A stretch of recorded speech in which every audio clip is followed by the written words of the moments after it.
Peace and blessings, family. And peace and blessings, and welcome to the Descendants, the DUSCS Weekly Live. We're going to be doing this show live.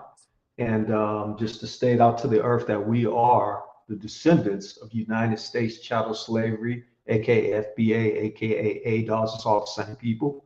And today we are going to go on record against our enemies and those who appear to be our enemies. Before we do that, Father, I ask that you be with all of these meetings that we have, and that you open the minds and hearts of your people to not just sit on the sidelines and be proactive. Selah, so be it. So I'm going to introduce myself. You guys know me as your good brother C. I believe in the book wholeheartedly, but this is inside of the book. But this, our action and what we're doing, goes beyond the pale of being just an Israelite. This goes back to ultimately us claiming our heritage, our nationalism, and also claiming everything that is owed to us. Now I'm going to let the sister Wise Society introduce herself. Go ahead, sis. Shalom to the people of the book. It is amazing to be able to be here during this time, this era, this day. All of it was preordained. And so we are very grateful. And I'm glad that you are tuning in. You're definitely going to want to tune in for the entirety of the show to hear the call to action that we have coming up here. Okay, so now having said that, let's go ahead and talk about the topic. I'm going to share my screen. I'm going to let you dialogue, sis, if you don't mind. Absolutely. And so as he brings up that screen, what we're going to be talking about today is the fact that Ghana's foreign minister, Ablakwa, if that's how you say his name, Ablakwa, publicly credited Al Sharpton and Ben Crump by name as prominent figures whose advocacy helped to build the global coalition behind the resolution. That resolution, um, talking about slavery being trafficking and the gravest crime known to man, goes by the number A-80-L.48. So those of you who haven't seen it, I'm sure that most people have, can go and look it up. It's going to be A-80-L.48. Ben Crump and Al Sharpton also participated in high level UN events in New York days before the vote. Okay. Neither of them has publicly distinguished who the descendants of US chattel slavery actually are, giving a legal definition. We're not talking about metaphors and euphemisms or, lofty sounding words. We're talking about to distinguish who we actually are as a legally distinct group outside of the African Union framework. And that silence has consequences.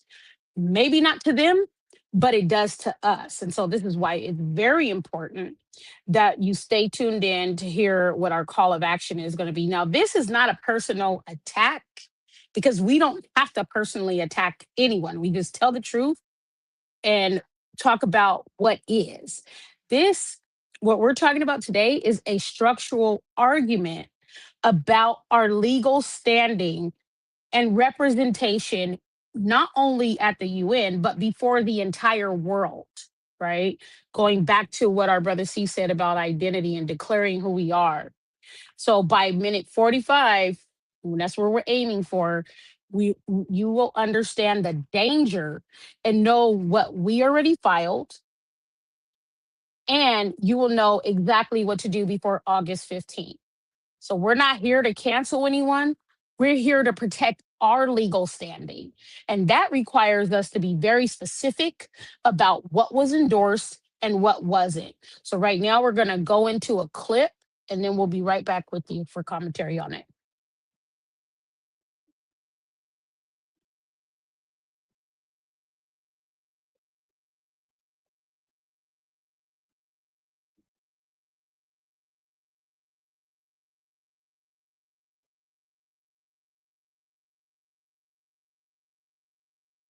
Okay, sis, I'm trying to find the clip right now, so that's on me. So give me a second to find it.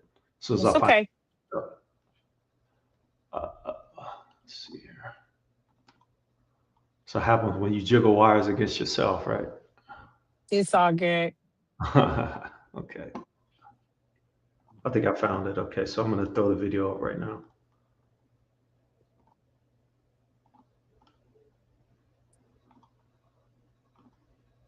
Saying hi to all the people in the chat viewing this live.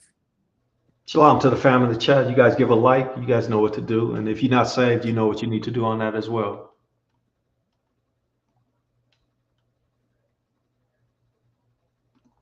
Okay, we can't hear it. Can you hear the audio, sis? No. Okay, let me stop sharing and try it again. Hold on.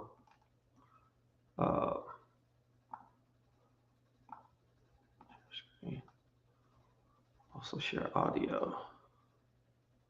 Okay, yeah, that's on me again. Jiggle wires against myself. So what happens when you're out of practice? Okay, can you see it now?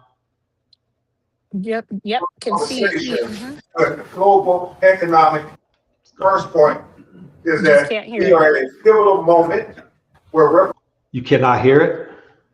Can you hear it? I can. Okay, so Ask the family, put a 1 up if you can hear it. And let me know what they're saying in the chat, if they can hear it or not. Yeah, they can hear it. We're good. You can hear it? Okay, you can hear it. Okay, so I'm just gonna lay back until it stops. Thank you. Okay, I'm gonna start from the beginning. Thanks, fam. first point is that we are at a pivotal moment where reparations are not just moral conversations, but global economic imperatives. Point 2, the historic justice cases that we have embarked upon, that being Malcolm X versus the United States agencies, Henrietta Lacks versus the international pharmaceutical community, and Tamara Lanier lawsuit against Harvard University. These cases embody the 5 forms of reparations under international law, that being restitution, compensation, rehabilitation, satisfaction, and guarantees of non-repetition. As Minister Samuel Ablakwa, the Minister of Foreign Affairs for Ghana, and I discussed last evening, we have an opportunity to transform the transatlantic slave routes from Africa to the Americas, from African graveyards to economic resurrections. Point 3. With our model of reparations through litigation, we endeavor to evolve from justice from courtrooms to global frameworks for the entire diaspora.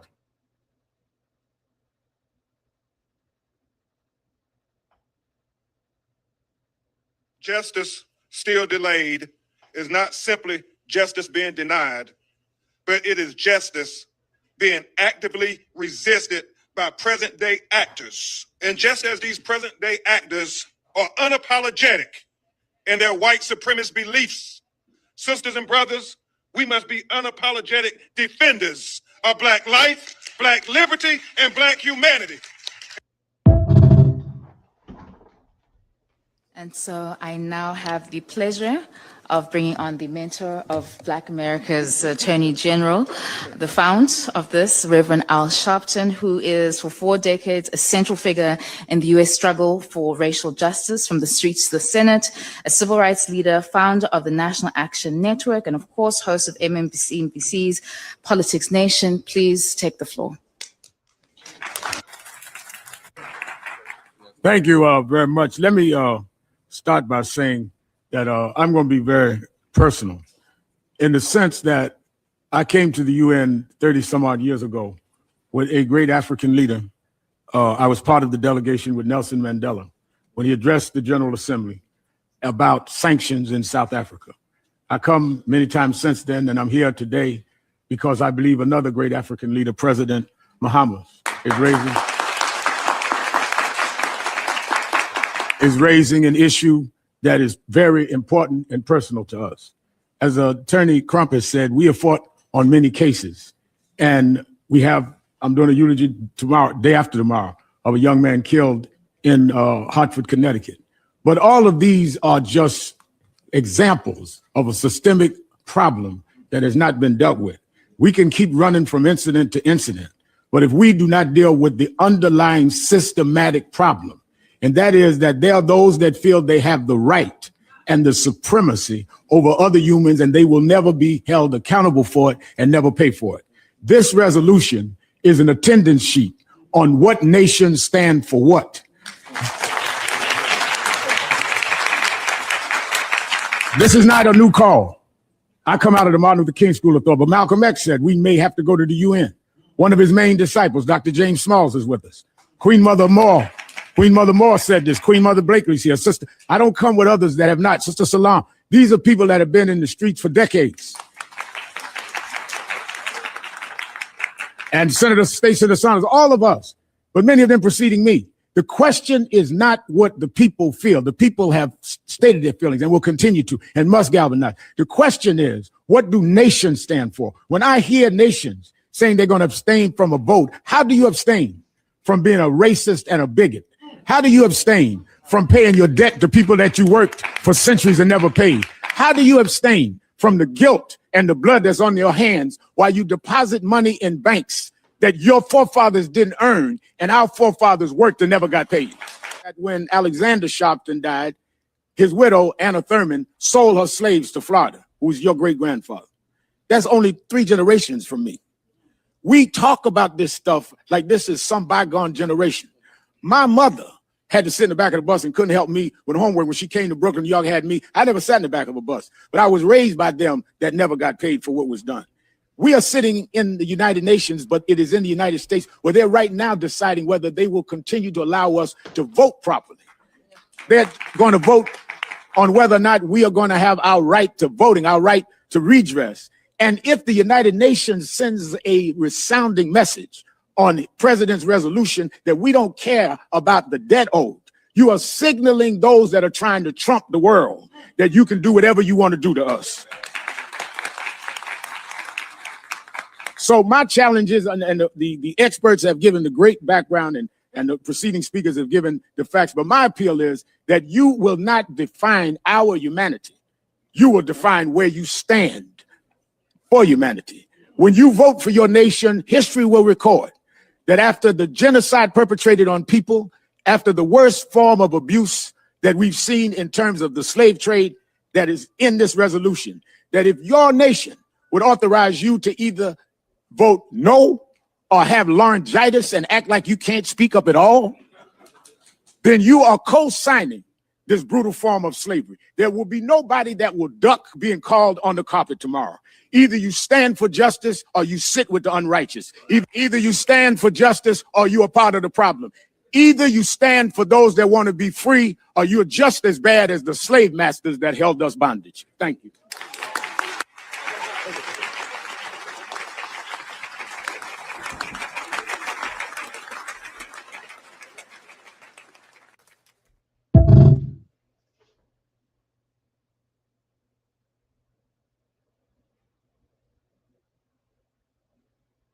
That voted against the resolution was the United States. Were you disappointed by that vote? So I would like to comment on the reasons they gave.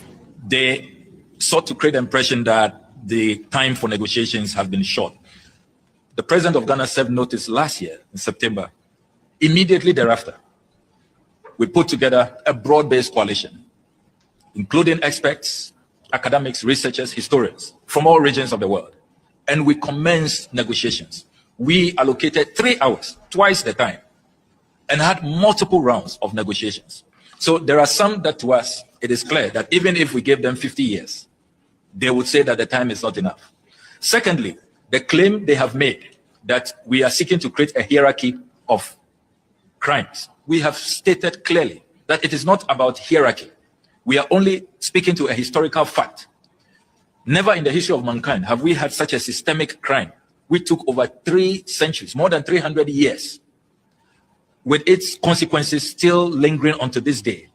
manifesting in racism, in structural inequality. What is fundamental, which nobody can deny, is that more than 12.5 million people were forcibly removed from the continent.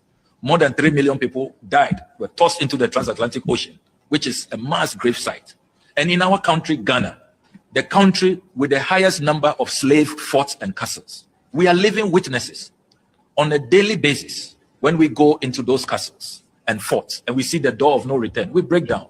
One of the key reasons raised by the United States for which reason we are abstaining is the lack of clarity on who is the recipient of the reparatory justice. What is your response to that? It's surprising. In this resolution, talked about frameworks which you put in place that will take care of the consequences, the lack of opportunity, discrimination, the degradation of people of color. And we have made clear that African leaders or Caribbean leaders are not looking for money. It goes against our conscience to seek to profit from this. We are talking about courses to deal with the structural inequalities. And we are also talking about the return of artifacts. There are thousands of artifacts from Egypt all the way to the Ashanti Kingdom in Ghana. Again, it is totally wrong for a claim to be made that there is no clarity about who benefits from reparatory justice.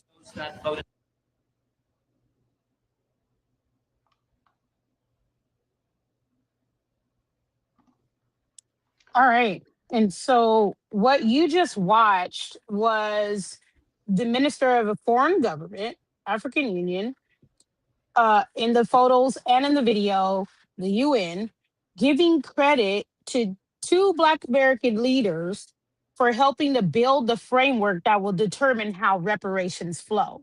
And without a single word distinguishing the descendants of U.S. chattel slavery as a separate legal group from other groups such as the African Union or the Caribbean Union. That is what we're here to talk about. So before we talk about the endorsement, people need to understand what was endorsed and that being broken down by the resolution. But I want you to realize what the foreign minister said in the end, right? Frameworks. Are we talking about frameworks as in programs? Because we know who's benefited from programs historically, such as the Civil Rights Act of 1964, right? The Voting Rights Act, the affirmative action, different types of acts. And then if you heard what he said people of color. Can someone define, give a legal definition for who those people of color actually are? Because we've heard that term tossed around back and forth, and that doesn't distinguish us within the term, right? So, just want to make sure that you caught some of those keywords. UN announcer endorsing Al Sharpton, bringing on Ben Crump, saying he's the Attorney General for Black Americans, General Attorney, whatever they want to call themselves. But how many of them have actually heard from us? So I wanted to, Brother C, do you have anything you want to say about the video we just watched before I move on to the breakdown of the resolution? Oh boy, Salt of the Earth is probably going to have to do a show, probably, hopefully either this Friday or this Sunday if the brothers are available, just to cover that. And it won't be a 2 or 3 hour show, but I got a lot of stuff I want to say, and I can't say it now due to the time impact we're on. Right.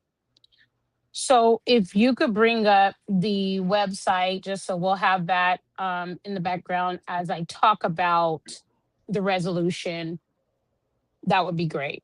Okay, Right. I've got the, I'm going to show the website first, and family, I'm going to put it on a banner.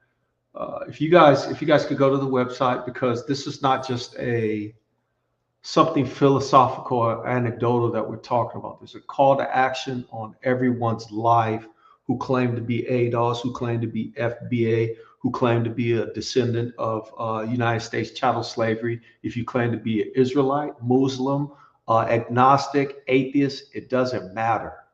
What matters is that you understand the call to action and you heed the call and then you act upon it. So what you see scrolling on the bottom is the website. This is the website, is all the information, all the submissions that we've done. So I'm going to stop sharing that because I do have the UN General Assembly on another tab. So I'm just going to pull that up. So give me a second.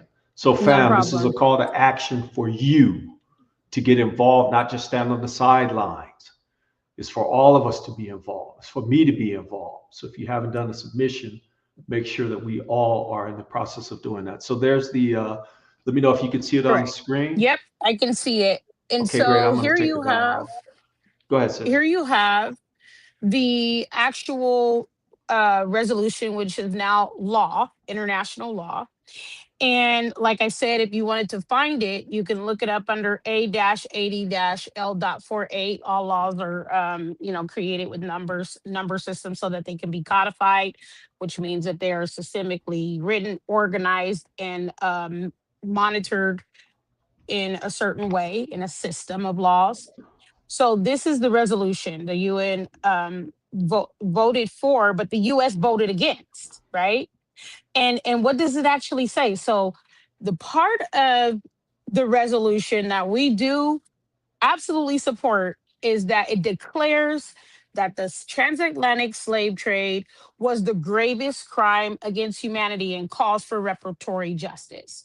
This is correct and necessary because in past times, the resolution, such as other resolutions, they were just informative.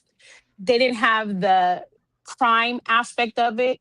And so when you say that someone did something to you to declare it a crime, then you establish that it was a crime that took place and that some type of remedy, legal remedy, must come from the harm of that crime that it caused on you. Okay. So that being the gravest crime against humanity, calling for reparatory justice is correct and necessary. Where the problem begins is the framework operates through and by the African Union, CARICOM, and the category that is legally designated are people of African descent or the greater diaspora, right? The greater diaspora, by which the African Union and CARICOM can lead and represent our interests in this matter. They have designated us as the people of African descent. You see that as people of African descent, being a global category, it includes recent Nigerian immigrants, Afro-Europeans, Afro-Brazilians, anyone who they declare has African heritage worldwide without even necessitating hearings or anything to prove that fact, right? So as descendants of US chattel slavery, we aren't even really defined in this. And it's important for us to be defined because we were held as chattel slaves under very specific rules, under a very particular government. And as it stands right now, people of African descent, who are they going to demand the reparations from? If we say, okay, yeah, you represents our interests and we're just these people of African descent with the general African diaspora, who are they demanding reparations from? The UN? The UN is just a governing body that, pertains to all governments that want to be involved, meaning all countries, all states as members, right? So are they going to take up an offering? This is why it's important to legally designate what group you're talking about. That needs to be very specific. It needs to be lineage based, and it has to be based on the location as well, the duration of time, and the harm that it caused in order for it to be a true remedy. It's not one of those worldwide things. Yes, they made this declaration worldwide, but when it comes to our representation, we truly didn't have any. It doesn't matter if Al Sharpton and Ben Crump were sent to, invited to endorse. They didn't talk to us. They didn't bring forward our proof and our evidence of what we would have had to establish to be asking for a legal remedy in the form of reparations. And when I hear the talk, it sounds like they're just looking for more rights, more frameworks. I also need to remind you all that it's hypocrisy for the African Union to stand and demand that reparatory justice take place and not admit to or deal with the fact that many of the kingdoms within their union were enslavers as well, or either benefited somehow from slavery. So this is why the designation matters. A lot of the things that we inherited from the US based slavery, chattel slavery, can be specifically tied to uh, colonial statutes like Partis Sequitur Ventrum, 1992 Virginia statute that made slavery heritable through the mother under US domestic law. Nobody else can prove that point, even though Partis Sequitur Ventrum was brought up in the resolution, right? We're the only ones that have that particular claim under law. These are different legal claims with different responsible parties. So it has to be delineated. Okay, has to, because varying remedies apply.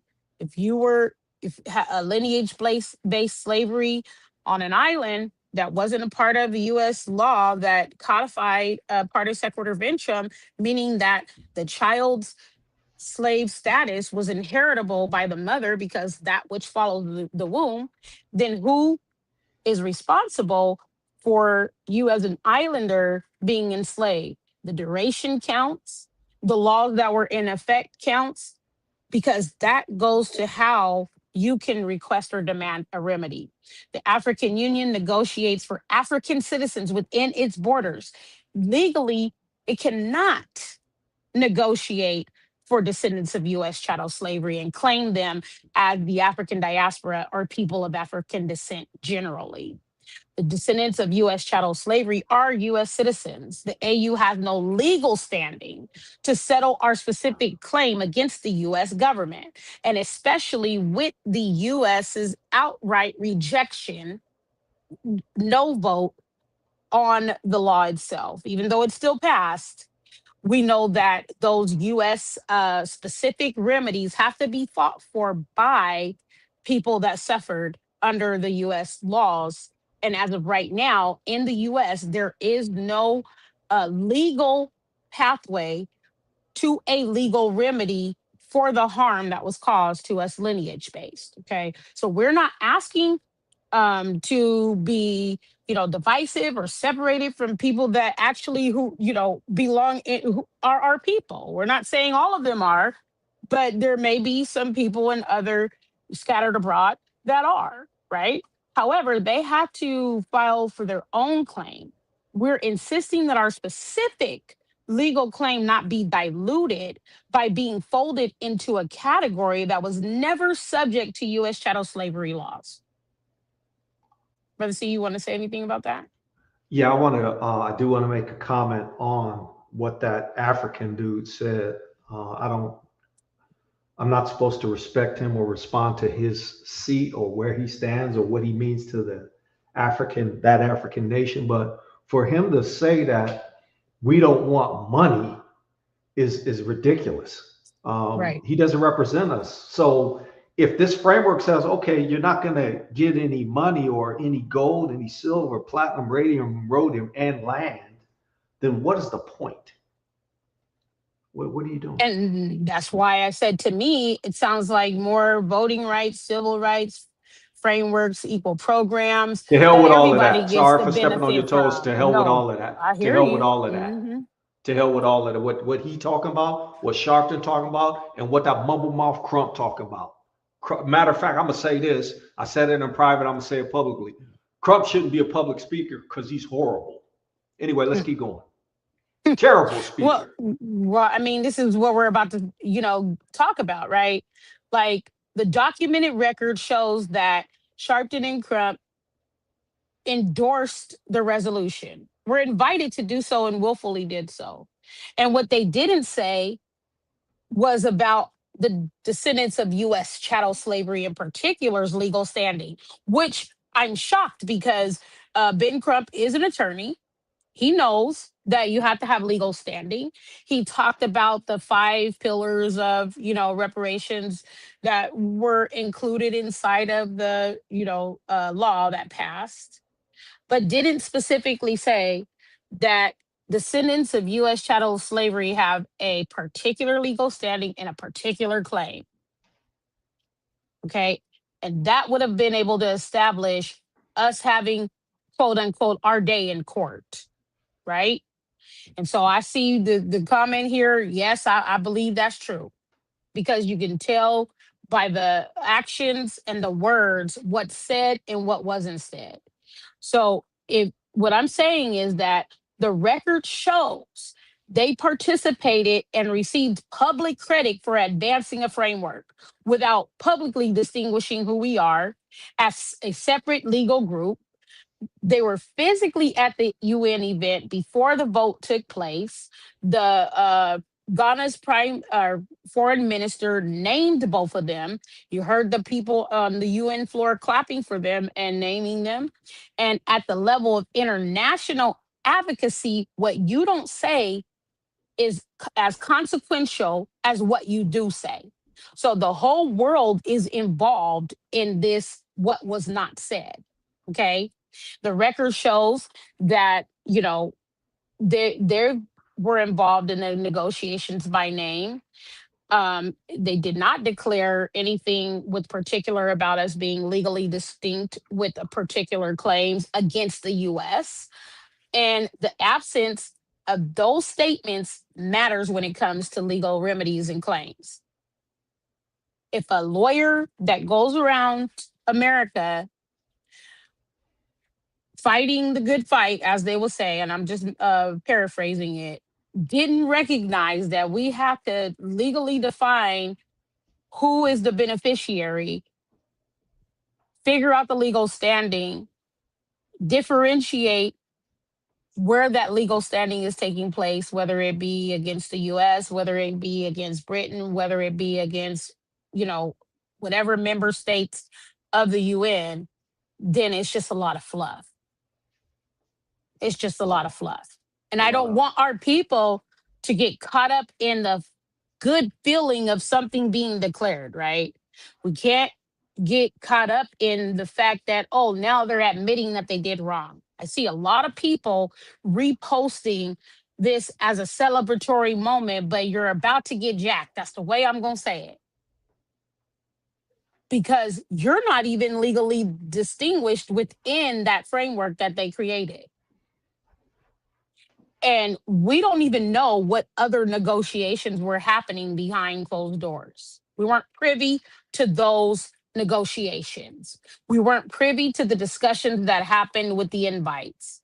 We weren't privy to who chose who was going to be invited. And so that already shows a pattern of events taking place without the descendants of U.S. chattel slavery having the knowledge or awareness to even be able to stake their claim. So with that being said, I wanted to go to the website and touch on some of the filings that we have already filed. We've seen this pattern before. We're not about to create frameworks, laws, rules, reparations, and all these other things that benefit everybody else. The Ghana foreign minister said people of color. So that lets you know that they're already putting this inclusion in. So that being said, we have already filed 6 documents. We, meaning the descendants of U.S. chattel slavery. I have been the lead petitioner writing these all to make sure that they're in on time. Literally 8 days after the UN resolution was passed and signed, I submitted to all of the, appropriate parties a declaration that we needed to be legally distinguished and distinct in this claim and heard. We need our quote unquote day in court. Okay, we have our own evidence. We have our we can represent ourselves, and no one else who claims to be representing us is representing us. The African Union has their own agenda. They did not consult with us, neither did Al and Ben. And under the people of African descent or diaspora framework, we will be left out. So when we're looking at these filings, you can go on the website and see them for yourself. Those 6 filings are pertaining to, what can be done legally.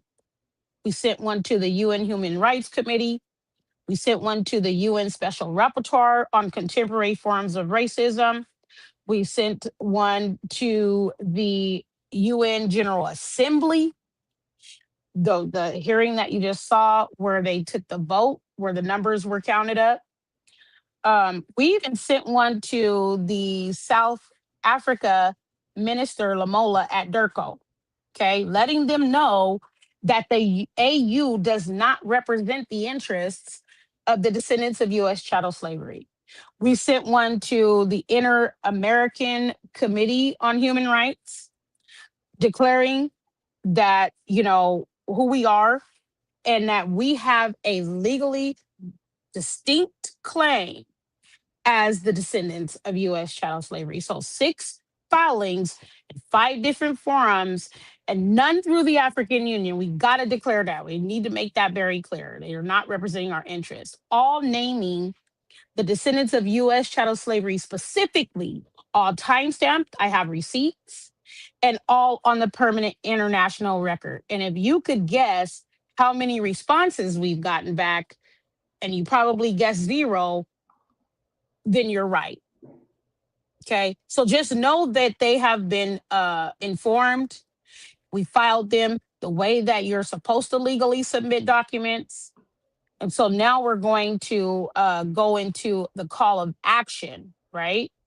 Because the documents that were filed forced the US and the UN to address the descendants of US chattel slavery conditions in its next periodic review, which that will be coming up in this November of this year. Treaty obligation, it's not optional, right? So we're saying that the US doesn't have an option under its treaty obligation, whether it wants to address this or not. It's not an option. The special rapporteur country report can include the thing that we filed to their office. Government must respond in writing, publicly, and in the permanent record. The IACHR admissibility review, it needs to say what its findings are and do an investigation. We sent South Africa a notice, and if the international panel is adopted in September, because there's gonna be another meeting in September under the General Assembly, where South Africa has also requested to pass a resolution on an international economic equity panel so that they can research and give findings on how labor and workforce and economic advantages or disadvantages stem from slavery, right? So we need to be a part of these discussions. Brother C, you have anything you wanted to add to that? No, I don't. Let's keep moving.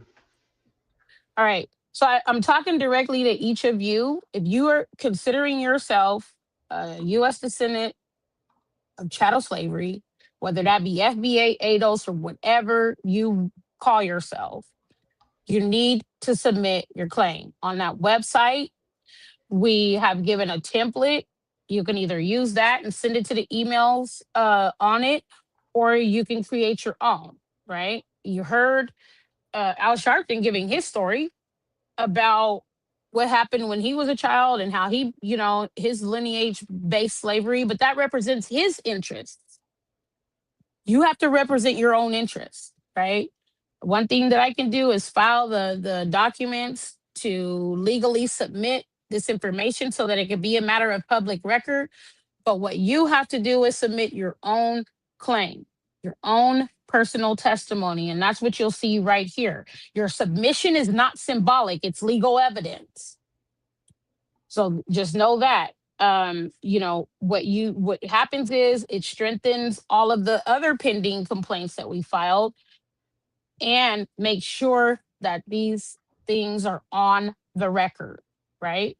The volume does matter. Right now, we can be ignored because maybe they don't take us seriously. They went and got, Al Sharpton and Ben Crump to try to counteract before the world any claims that would have come, like the ones that we're bringing, saying they don't represent us, and we actually haven't been heard or been able to present evidence about who we are.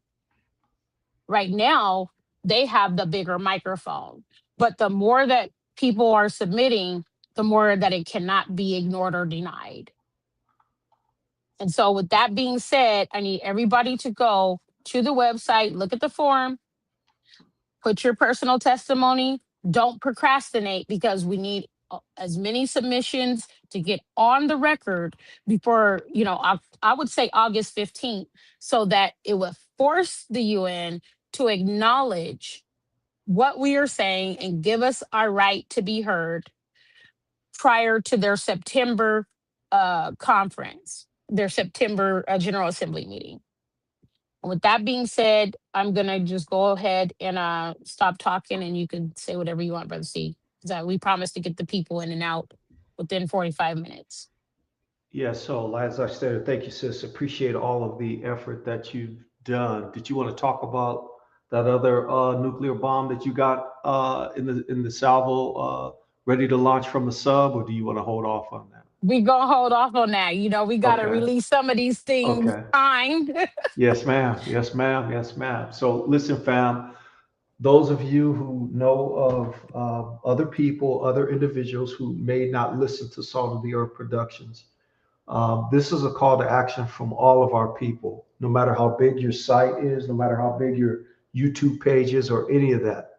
This information must and will go out throughout the whole earth, so that not Salt of the Earth can get recognition, so that we as a people, as a united front, can get the recognition that we deserve. And not just recognition, but that we can bypass these do-nothing boule people. They speak all the time. Al Sharpton and that other Negro spoke, and they was talking about, we've been in this for 40 years. Okay, you've been in this for 40 years, but you have not done a goddamn thing for our people. Not one thing have you done. I would be ashamed to say I've been at the game for 40 years and I have accomplished not a goddamn thing, but only thing that we could do is have galas and have chicken dinners and have luncheons, all on the taxpayer / your own nickel. I'd be ashamed. I wouldn't even show my face in public. Yeah, nigga, you've been at that for 40 years and you ain't accomplished shit. Nothing.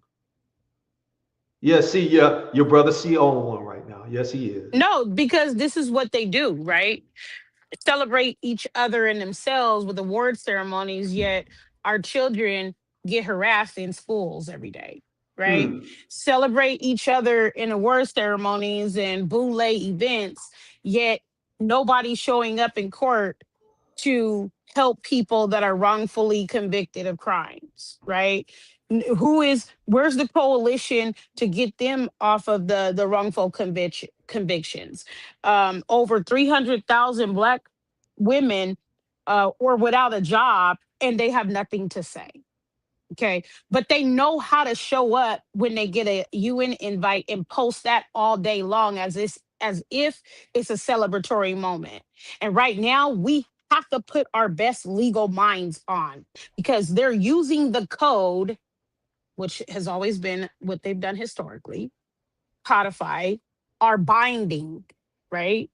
And I know a lot of these things are going to be new to some people.